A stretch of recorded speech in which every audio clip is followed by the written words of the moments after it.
Start Broadcast button on the GoToWebinar control panel. The broadcast is now starting. All attendees are in listen-only mode.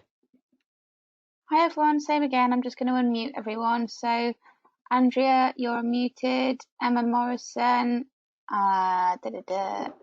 Tracy. That's it. Yep, here. Managed to get a cup of tea? Yeah. Yeah. Went for a walk around the living room. Oh, I was like, that was quick.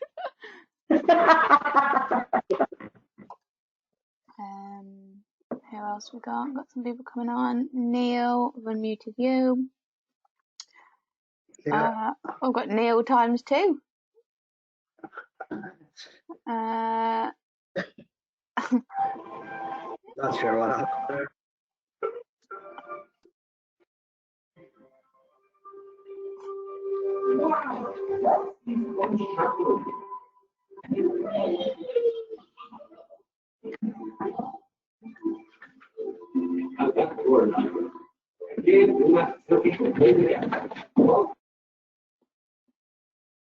Okay, just give it a couple of minutes because I don't think everyone's come back just yet.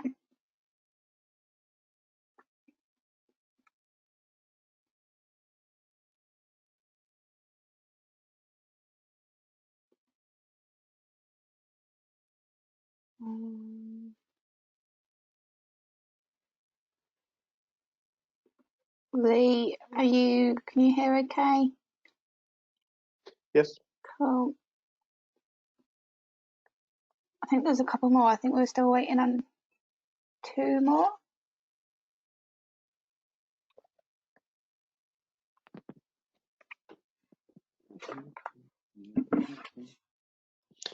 Maybe they've still not recovered from the session earlier. God, it wasn't that bad. No, it was lovely. Well presented. It's fantastic, Amy. Nothing to do with Here we go. the ideas that you unleashed on us all. I think it was enough for a week's worth, let alone one session.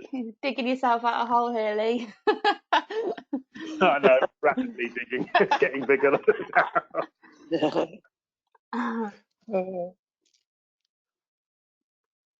think It Mark gave us was food joining for back on as well, wasn't he? So I'll wait and see if he comes. Yeah, it's the thing is, you get so used to a way of using a system. Like, I've been guilty of it. I've used a couple of e-portfolios in the past, and you do. And looking back from this kind of role, looking back to how I used an e-portfolio the last time I was in centre, I was like, oh, I probably could have done it a bit different. So it's just time as well, isn't it? I suppose the luxury of stuck at home, you've got time to be able to work on it. Yeah, and I know you mentioned like the YouTube videos, and I'd gone through those, and to be honest, they never really gave you that much of an insight. Your session that you did there was just, over and above anything you could get from those YouTube videos. It's just they're not the same. Oh, thank you. I'll take that as that you're out the hole. Good. Well done, Good.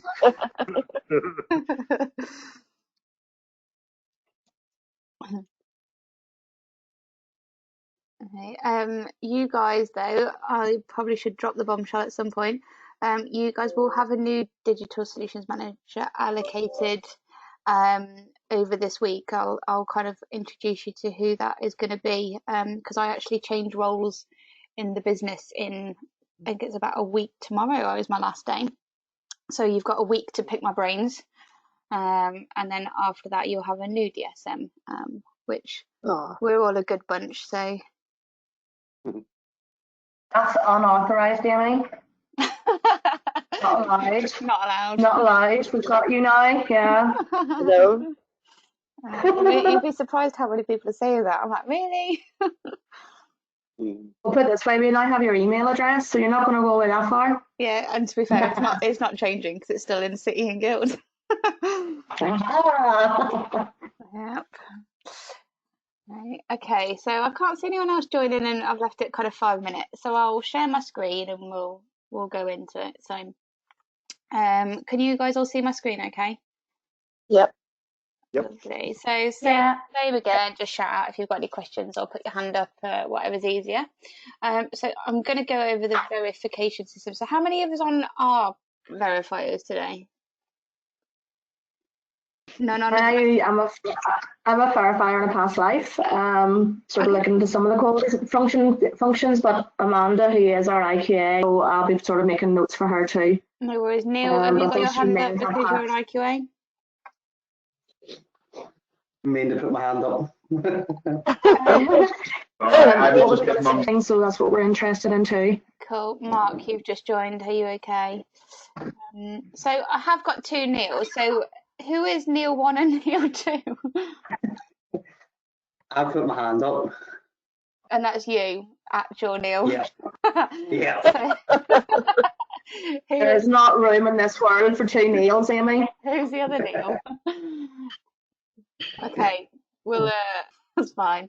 The IQA system, I'll do the same as earlier. I'll go back to basics and start off with the sampling summary, and then I'll kind of go through the right process. So I've got a sample summary on this panel on the side. I won't repeat it earlier. The first thing to do is to create your sample summary, which is in here, and it says sampling plans. So when you click in here, it will open up this list. If you've put BMet customer service, just to give it a sensible name, whatever that may be. Now your description is where you'd put your rationale. So that's where I would put all that detail. So whether you're doing your red, amber, green with your assessors, whether you're focusing on a specific unit, doing a specific percentage, whatever that rationale is you've got in your centre, pop that in this description box. And then choose the course that you're going to set this sample plan up for. So I've got one down here. Now, include completed learners, that's up to you. If it's a no, then obviously when they're completed, they'll drop off. But new learners, as they get loaded onto the system, if they fit these parameters, they will get added on to the sample plan. So if you've got roll on, roll off learners, then they will get added on.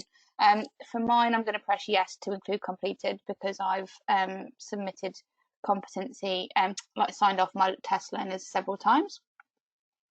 Now here, assessors at the moment is optional and so is companies. So you could just press save here and that will pull all of the assessors and all of the companies, like your employers and stuff, that are related to this course. Now for best practice for camera, then I would select the assessors that you're going to do. So even if it's all of them, okay?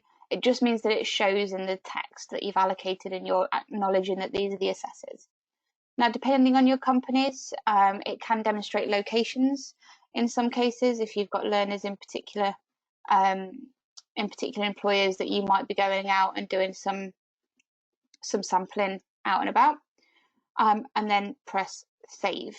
Now, all of these boxes have now created this template for when you want to allocate out the sample you're going to do. You click on the name, and that will take you through to this view. I'm going to tick these.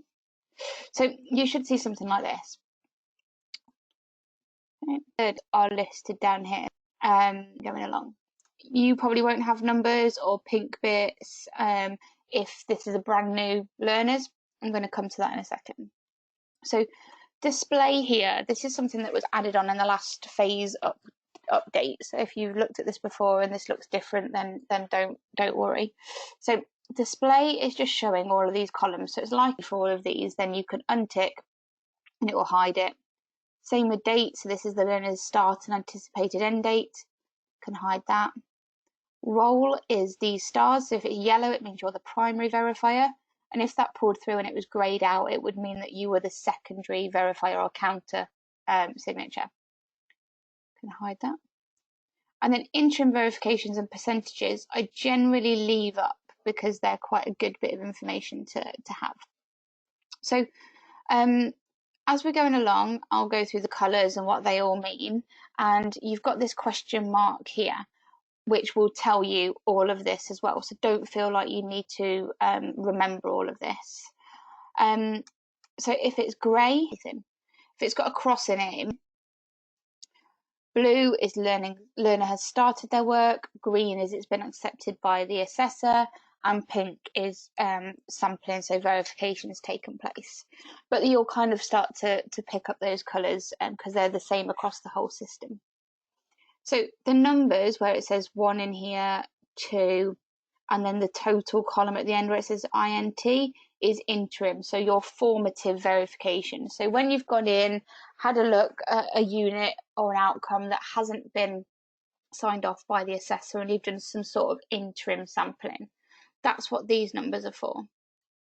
And then at the end, these percentages will give you the percentages of your plan. So if your rationale is you want to see a minimum of I don't know, 5% formative, 15% summative, you would be looking for these percentages to total that. The FO and the SO is formative and summative when it's overdue. So if you've planned that via a date, then that will tell you if it's overdue. And V percentage is the percentage that you've planned to verify over that full learner's portfolio. So it's just some stats for you, really. So now to plan the sample that you're going to do. You can either do this by pressing in one box, which will give you that black outline. And then here you can choose, do you guys sample using dates? Anyone, do you plan to do it on a specific date, or do you just plan to sample over the course of the portfolio? I'm not sure what way Amanda has it set up, whether she's using dates or not. No, that's previously fine. I would have done on a monthly basis how much I would have done, but again, it sort of depends on what way we're setting it up going forward. That's fine. So you've So got choices. to see both ways. Yeah, so you've got choices. So you don't have to put in a date at all, and you don't have to put in evidence types. But again, for camera, it's really good to identify this. So by saying, within 203, I really like to aim to see an observation, some questioning, and it's the kind of unit I'd expect to see some sort of, examination evidence, whatever it might be. You can press save. And then you can see that box has now got that you've planned to do some sandbox, and the same again for formative. I'll give you a small F in the box. So you don't have to do this individual unit at a time. I appreciate that would take you nulls and do a cross section of that. And then in your rationale, you might have said, I actually want to see all 205. Can do it down there.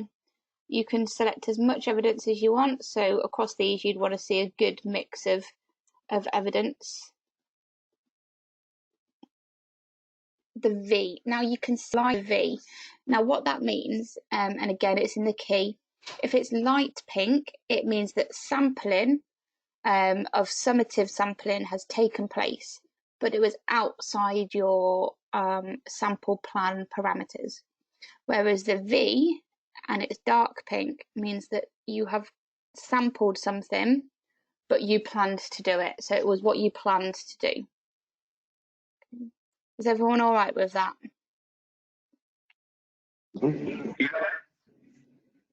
Yeah. Great. So that's your plan. You can view it in this grid if you like. You can export this sample plan. Love this or hate this. So this will give you all of the data that you've done for your sample. So each sample is per IQA. So a lot of people will download this and share it amongst IQAs if you've got then you can absolutely do that. But in this Excel sheet, you've got 3 tabs along the bottom. And it depends how much you like Excel as to how excited you get about this. So sampling plan is all of the learners created with the colours, the letters, the use. You've got the assessor plan, so you can see, okay, I've planned over all of the samples added together. And then if you like things like VLOOKUPs and whatever the formulas are, you can go to the option. So that's how you'd view it in this graph, like this grid. But then on our homepage then, it is listed as a sample plan. Again, with the colour coding, so not started, and unit evidence that we've asked to see. Any dates would be down there if we've put dates in. And then you've got awaiting verification. So and do some extra stuff. Sorry, just do that awaiting verification. So if Amanda was to go in and look at her learning assistant, if we have accepted units or we've come to do a final, would our learners then sit in there for her to go in and do a sample on them? Yes. Or do we, so that's how the IB is notified, sorry, Yeah. that there is learners to be sampled that may be outside of the plan? Yeah. Excellent, brilliant, thank you. And Emma? Yeah, it's sort of the flip of that. So Amanda had verified with that dark pink that you were talking about, Amy, Yeah. a learner, but then she was just wondering how we know that she's done that. So your notifications, there is a notification in there that says verification. So it's just making sure you've got that turned on. So does that go to the assessor? Yeah. Okay, so that should go to the assessor. Yeah. So Yeah, I think Emma, you might want to check that. Yeah. Huh?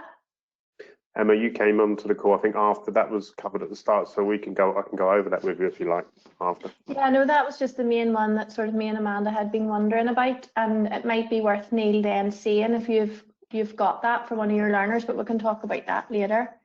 It's just to make sure the notifications are on. Yeah.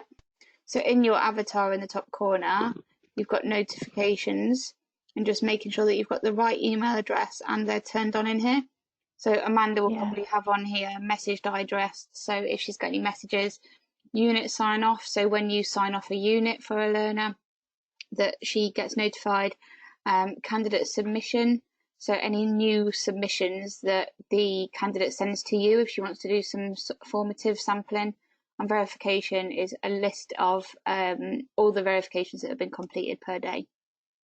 So it's just that's hers, and then you've got similar notifications that are obviously relevant to you and your side. I just went and checked. Mine was turned off. I've turned it on. Then that's why. Okay, no problems. No problem. Okay, so that's creating your sample plan. So as referred to the assessor, the star here tells you when it's been updated or actioned, and you can see when they need to be chased and when they were given. So let's go into at the moment where it is supposed to take you a scroll to be done at the minute. They are working on it. And so your choices. Let's go into formative sampling. So to have a look at the records and the plan, the work that's been uploaded by the learner. You could check the evidence types here. So here you might look and say, right, the assessor has clearly looked at that because that's gone green and has said it maps, I agree, but I disagree that it's a question.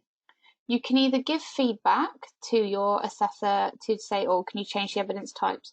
Or because it's not signed off, if you're inclined, then you could go in and change the evidence types yourself. Some people do like to give the feedback to the assessor to make sure that it's known for them so that they can know for future. But as an IQA, you can do that. You can have a look at all of the evidence types, the plan, the feedback, any kind of that feedback that you're going to give. So I'll just put and then you could put in there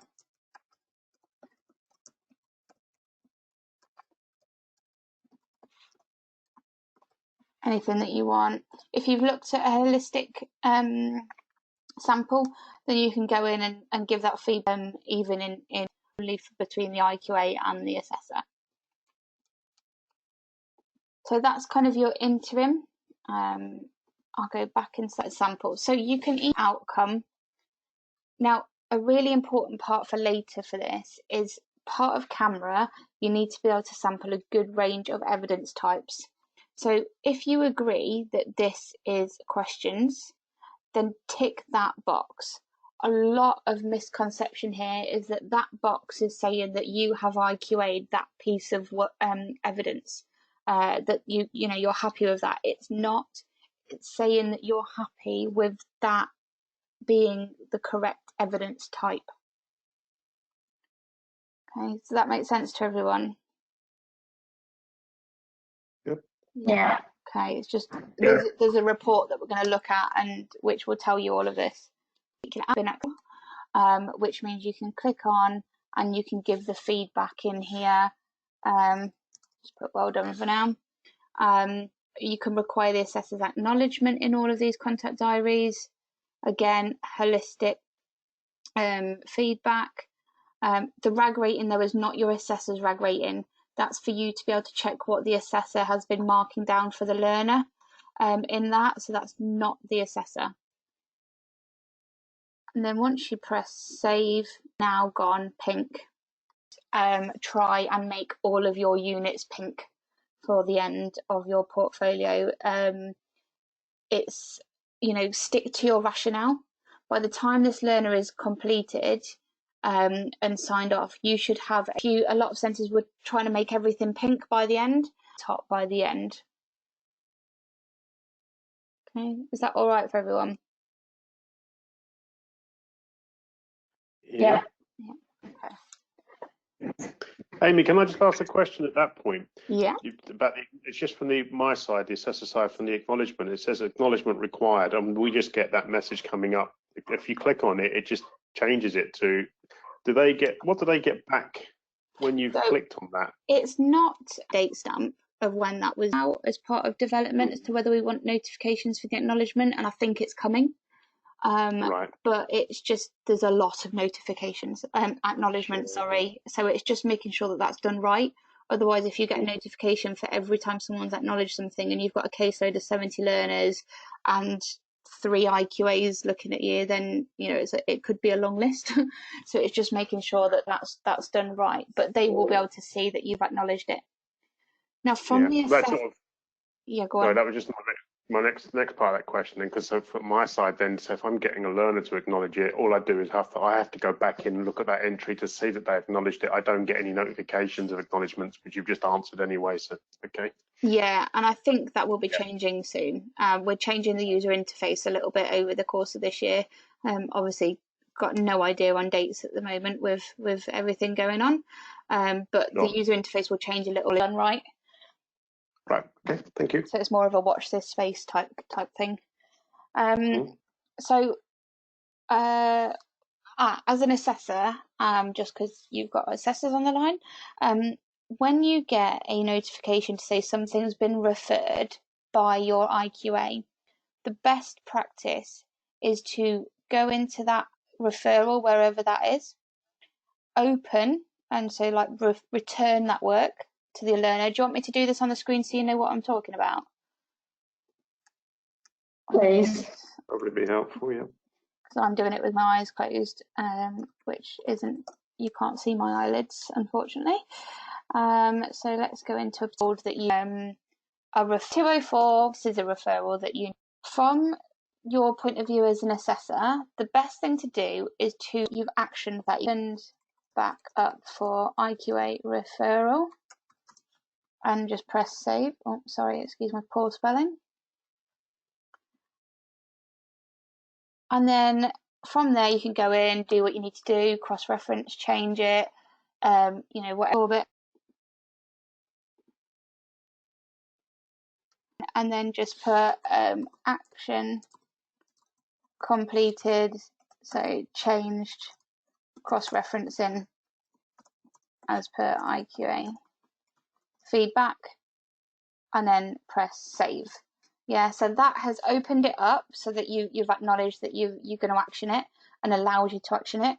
You do if it's something that the IQA submitted to you and said, actually, I don't think the learner's shown the right competency. I think you need to do a bit of a discussion around it or something. Again, return it, but leave it open and just put, we need to just add up, do a bit of a question to confirm this. Will be discussed on next visit or whatever it might be. And then once you've done that, go in and accept it again. So that process as an assessor is really good, because then again, in the audit trail, you've got where the IQA referred it to confirm that that action was complete, and we'll refer again. Does that make sense? Yep. So we've got a hand up, Emma. Yeah, it was just more one for the. When the specific learner, we can see which units have been verified. Okay. And down on your home screen. Those feedback through. on your home screen as an assessor, you can see any refer coming through once we saw the individual learner. We just realised, I think. So it's just simple matter then if notifications which we've done. from for an assessor here I'm in now. So you've got interim verification digest. So I had to leave to go to another weekly meeting with somebody. Okay. Because he was there and then gone. So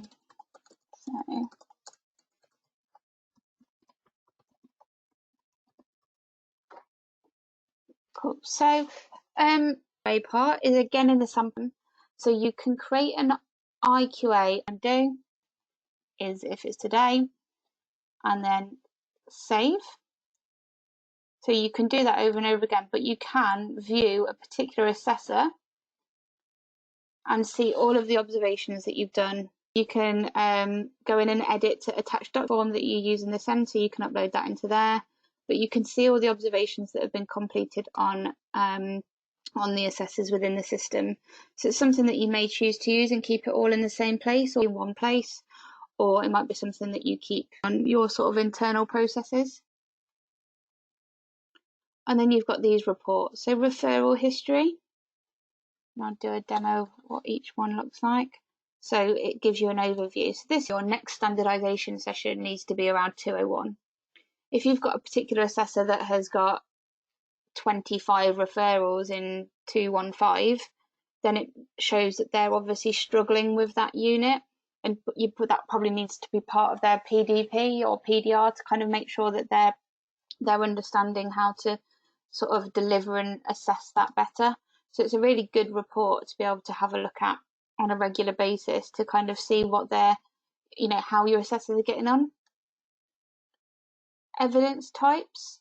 Again, this one is what, when I ticked that little square box to say that you agreed with that evidence. So it says for this learner, because I ticked that box, I've sampled one piece of professional discussion. This learner, this is what I've seen over the course of their portfolio.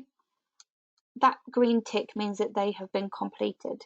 So you can see the sort of holistic view that you've got over the types of evidence types to achieve camera.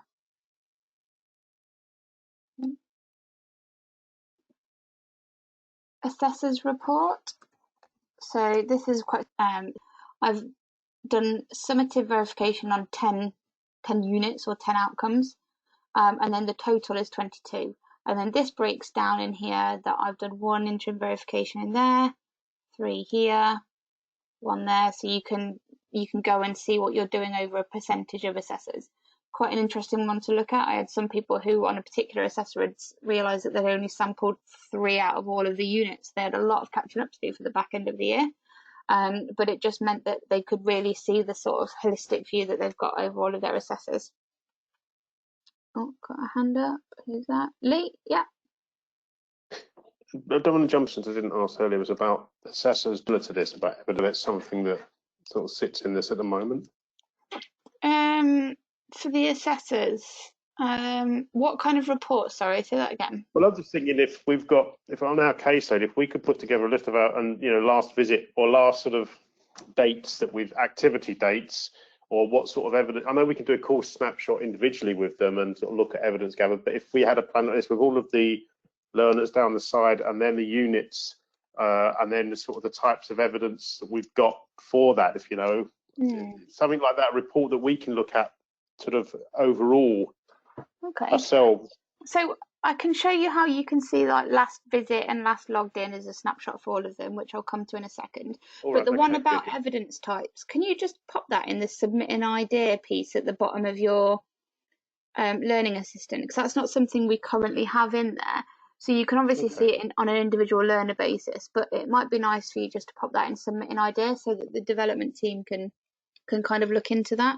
Just make sure you put the reason, the reason why, and give them an idea, because they're, they developed the system. They've not been assessors themselves. So just kind of put it in a bit of context, and then they can give you some feedback on that as to whether it's something they can look at doing. Will do. Thank you. No problem. And then the final one. Oh, Tracy, yeah. sorry, Amy, maybe I'm jumping in a bit too quick here. I thought you'd finished there. From an IV point of view, this looks fantastic, you know, the plan and everything else. But see if we have unqualified assessors, so we have countersigners. Yeah. How does that show them within learning assistant? Because they're not an IV, they're going in and giving feedback on assessment for their TACWA awards. But there needs to be maybe some sort of countersign, you can actually, so the IV can see where it's been countersigned before they go in and do an IV. Yeah, so that's where you'd be down as a secondary IQA or a secondary IV, Right. sorry, and then you can create contact diaries like that's related to the feedback that's been given.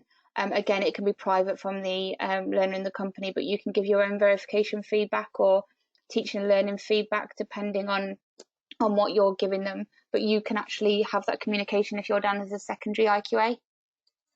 So anybody who's a countersigner then needs to be a secondary IQA, not an assessor? Yeah. Right, and then do they have the same sort of sampling summary reports and stuff exactly the same as the IQA that they can do? Yeah, exactly. If they're the assessor for their TACWA award, sorry, then do you load them onto Learning Assistant as a TACWA learner? The situation that we're facing at the minute is that the college TACWA awards are still done on a paper-based portfolio. They're not on e-learning. They're not on the Learning Assistant. Yeah. So anything that, you know, obviously the assessor is putting their learners' evidence onto Learning Assistant, but when the countersigner goes on, you know, we're sort of working out how does that report show, how does it, you know, for the IQA, sorry, to have a look at it and go, right, okay, that's been sampled, so I'm going to go in now and have a look at their theory behind it. Yeah, so they would be down as a secondary IQA. Yeah. They can go on and give feedback in the system and have a look at what they're doing and everything. And then you just have to, okay. What I would do is, as an assessor for them on their TACWA award, I would maybe do some, it's fallen out of my head, not cross-referencing, signposting, sorry. And right, okay. As an assessor, I would signpost from their paper portfolio to where it is. Okay, and if they're doing interim sampling, as for want of a word, anything they touch, is that going to go pink as well? Because that might make the IQA think they've already touched it. No, it won't go pink unless they've done a final, like a summative. Okay. That may be a bit of an issue at the minute, because I don't think I'm down as a secondary IQA. And whenever I've been clicking on feedback, I don't know. I would need to go back and check to see if it's changing anything. No, Andrea, you won't be down as a secondary IQA because you're only down as a secondary assessor. Yeah, that's okay. So that'll need to go through Teresa because I can't add IQAs. Yeah. You know. So I've just been creating a contact diary, and putting feedback and attaching like a countersigned report in there, and just marking it as private. But I think I've been changing it to feedback, so it's probably okay what I've been doing, but just to have it stand out and clear, it would need to be to show that it is countersigning. So going forward, but it's probably hopefully not going to cause issues what I have done.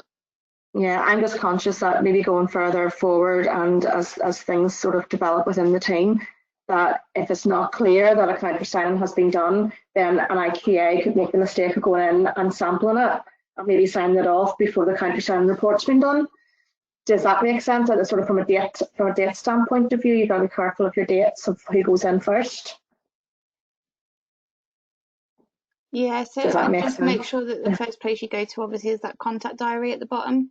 And you can filter it by verification feedback or whatever it is you've used.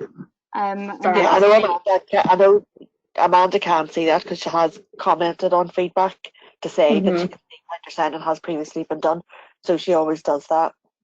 So I know whatever is happening now is working from that point of view, but I suppose it's just not showing that it's the correct person been doing it from the secondary IQA. So the process is okay. It's just the title, I suppose, of who it is. Yeah, I'm just thinking of numbers going forward. If we do ramp up pretty quickly, it could get messy if it's not sort of indicative. If that makes sense, it can be things can start to get messy. We're good at numbers at the moment, and Amanda has much countersigning needed. going forward for a while. So Yeah, for a while. Yeah, that's what I'm saying. For a while, if we bring on anybody who's new, then we could end up being having to do that. So it's just a thought. Okay. That's fine. Thanks, Amy. No worries. So the last report on here for your sampling is the learner verification, so you can to make sure that you're on track per learner portfolio as you're going along. So just on, there was about having a look at on the last contact that was made, you know, whatever it is that you want to see, and you can press submit, and then now you can see the last time they logged on and the last time they were contacted, see everything, so you can see who the assessor and verifier are, for example, and it will give you a breakdown of all of that information for your, which is obviously in the cases, this might, everything is set to 25 per page. So obviously if you've got more than 25 bits of evidence or learners or whatever, and you want to see 100 per page, for example, rather than changing it every time and refreshing, if you go into your default, that when you search automatic default. So that's it for the IQA part of the system, on time as well, which is good. So has anyone got any other questions for me? When you, you can obviously go in and have a look at what you've got available by pressing on and seeing if it'll allow you to click on it and stuff, but I would probably, by the sounds of it, ask Teresa. Okay, so she's the super user as far as I know. Yeah, and then she can have a look at your permissions. Okay, because I'm just sort of aware from this training today, there's like a lot of stuff that I don't know. Can I do that, or is that Teresa can do that? Do you know what I mean? She can allocate your permissions to you, and then you can do it. Yeah. So for example, whenever we have EQA visits coming, I don't seem to be able to find anywhere that I can add them myself. So do you not have access to the team members tab? I would need to log in and have a look. Yeah, so I would ask Teresa to have a look at your preferences, and she can give you a list. So if I go into my system admin, she can give Would you show me just where it would be so that I can go in and check after this whether I can do it, or?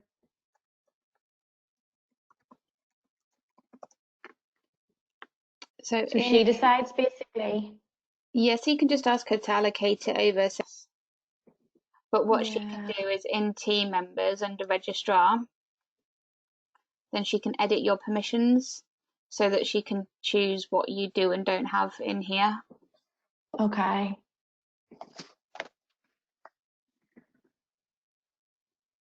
Okay, thanks. No worries. Anybody else? Oh, just see in relation to adding employers. Yeah.